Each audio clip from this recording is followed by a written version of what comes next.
Halo, kenalin nama aku Muhammad Alfian Jamal dengan NPM 22110110803. Hai, kenalin aku Talia Yohana dengan NPM 22110111090. Hai, aku Edlin Livia, NPM 2211011092. Aku Sarilda Nazar Putri dengan NPM 2211010194. Hai, saya Sabita Aulia R dengan NPM 2211011010. Hai, saya Rizka Zakia Nurfaiza dengan NPM 22110111113. Hai, nama saya Asri Nurul Barika dengan NPM 2211011107. Kenalkan, nama saya Helmi Ramadan dengan NPM 2211011145. Selamat menyaksikan! Sebagai konsumen, kita memiliki perlindungan hukum yang akan kita bahas sekarang. Sebelum masuk ke pembahasan, alangkah baiknya kita mengetahui tujuan pembelajaran materi ini. Tujuannya yakni untuk mengetahui apa itu hukum perlindungan konsumen, memberikan pemahaman tentang hak-hak dan kewajiban konsumen dalam melakukan transaksi jual beli dengan produsen atau penjual, sehingga pemahaman ini nantinya dapat mencegah penipuan atau praktik bisnis yang tidak etis. Kemudian meningkatkan kesadaran konsumen tentang produk atau layanan yang mereka beli. Selain itu, untuk mengetahui hak dan kewajiban para pelaku usaha. Hukum perlindungan konsumen merupakan hukum yang memuat asas-asas, kaidah-kaidah yang bersifat pengatur dan juga mengandung sifat yang melindungi kepentingan konsumen. Perlindungan konsumen Indonesia tercantum dalam Peraturan Undang-Undang Nomor 8 Tahun 1999 Pasal 1 Ayat 1 yang berbunyi, perlindungan konsumen adalah upaya yang menjamin adanya kepastian hukum untuk memberi perlindungan kepada konsumen. Berdasarkan Pasal 2 Undang-Undang 8 Tahun 1999, terdapat 5 asas perlindungan konsumen, yaitu asas manfaat. Asas manfaat adalah segala upaya dalam menyelenggarakan perlindungan konsumen yang harus memberikan manfaat sebesar-besarnya bagi kepentingan konsumen dan pelaku usaha secara keseluruhan. Lalu yang kedua ada asas keadilan. Asas keadilan adalah segala upaya dalam menyelenggarakan perlindungan konsumen untuk memberi kesempatan kepada konsumen dan pelaku usaha untuk memperoleh haknya dan melaksanakan kewajibannya secara adil.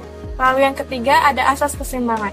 Asas keseimbangan adalah upaya memberikan keseimbangan antara kepentingan konsumen, pelaku usaha dan pemerintah dalam arti material maupun spiritual. Lalu yang keempat ada asas keamanan dan keselamatan konsumen. Asas ini bertujuan untuk memberikan jaminan atas konsumen dalam menggunakan, memanfaatkan, atau memakai barang atau jasa yang digunakan atau konsumsi. Lalu yang kelima ada asas kepastian hukum. Asas kepastian hukum yang baik pelaku usaha maupun konsumen mentaati hukum dan memperoleh keadilan dalam penyelenggaraannya.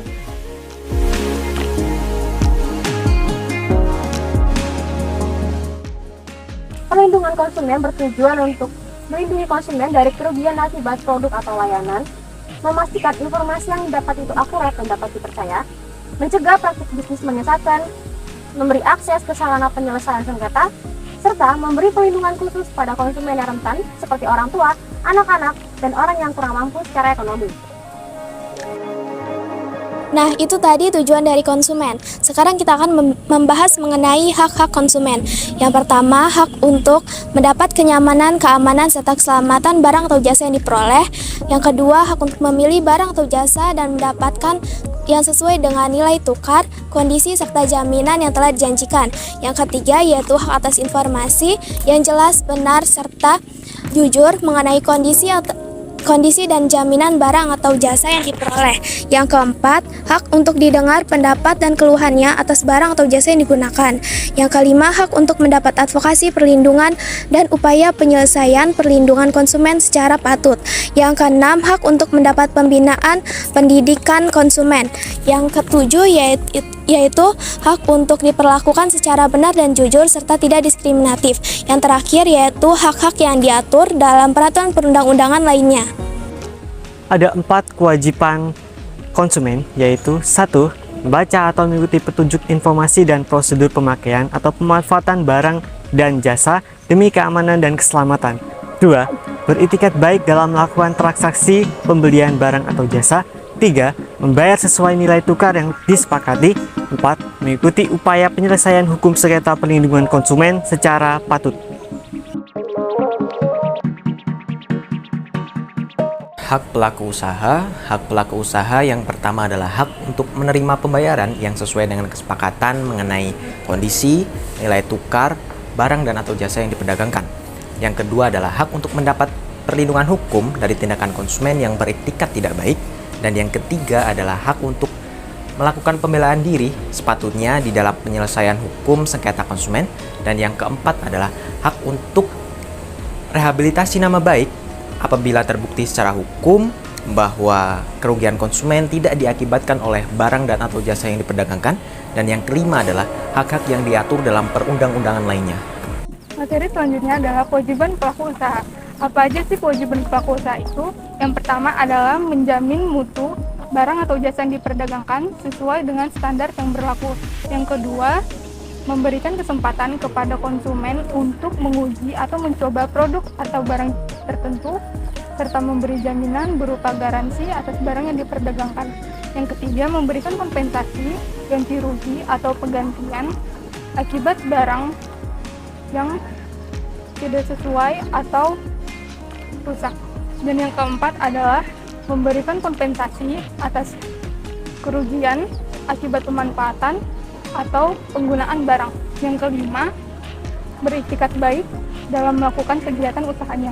Yang keenam, memberikan informasi yang sesuai, jelas, benar atas kondisi dan jaminan produk atau jasa tertentu, serta memberikan penjelasan penggunaan, perbaikan, dan pemanfaatan.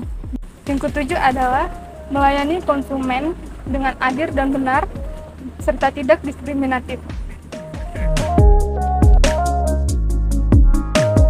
Oke, selanjutnya kita akan bahas tentang klausula baku. Berdasarkan Undang-Undang Perlindungan Konsumen, klausula baku adalah suatu ketentuan atau syarat yang telah ditetapkan terlebih dahulu secara sepihak. Klausula itu ditulis dalam suatu dokumen perjanjian yang mana pihak dari konsumen harus mentaati klausula yang diberikan oleh pelaku usaha. Nah, selain itu, para pelaku usaha dalam menawarkan barang atau jasanya untuk ditujukan dalam perdagangan dilarang membuat klausula baku apabila 1. Menyatakan pengalihan tanggung jawab pelaku usaha. 2. Menyatakan pelaku usaha berhak menolak penyerahan kembali barang yang dibeli konsumen. 3.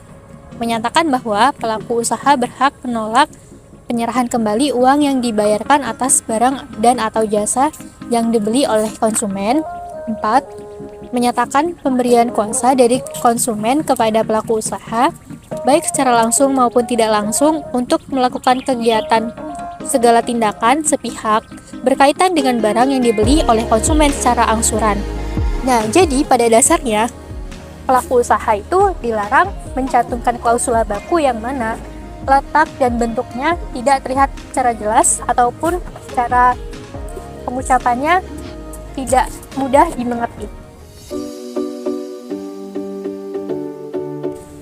Perlindungan konsumen pada bisnis jasa seperti transportasi, kesehatan, dan sebagainya. Beberapa hari lalu terjadi kecelakaan di kawasan objek wisata Guci, Tegal, Jawa Tengah pada Minggu 7 Mei 2023. Per tanggal 11 Mei masih dilakukan pemeriksaan penyebab dari kecelakaan tunggal tersebut. Namun, KNKT memiliki dugaan awal adanya energi potensial yang cukup mendorong bis sehingga bergerak.